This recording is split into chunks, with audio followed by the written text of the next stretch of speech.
शिव पंचाक्षर स्तोत्रम् नागेन्द्रहाराय त्रिलोचनाय भस्मांगरागाय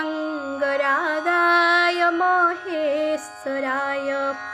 नित्याय शुद्धाय दिगंबराय तस्मै नकाराय नमः शिवाय मंदाकिनी सलिल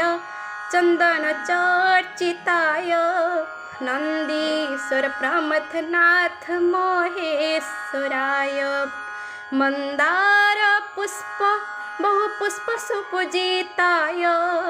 तस्मै मकाराय नमः शिवाय शिवाय गौरी बदनाब्ज वृंद सुयाय दख्याधरनाशकाय श्रीनीलकंठाय वृषध्वजाय तस्मै शिकाराय नमः शिवाय वसिष्ठकुम्भोद्भवगौतमार्य मुनीन्द्रदेवार्चितशेखराय चन्द्रार्कवैश्वाप नरलोचनाय तस्मै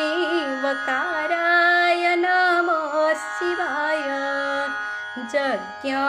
यज्ञस्वरूपाय जटाधराय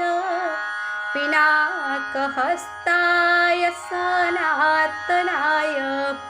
दिव्याय देवाय दिगंबराय तस्मै यकाराय नमः शिवाय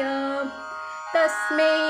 यकाराय नमः शिवाय पंचाक्षरमिदं पुण्यं ज पठेत् शिव सन्निधौ शिवलोकमाप्नोति शिवेन सह मोदते।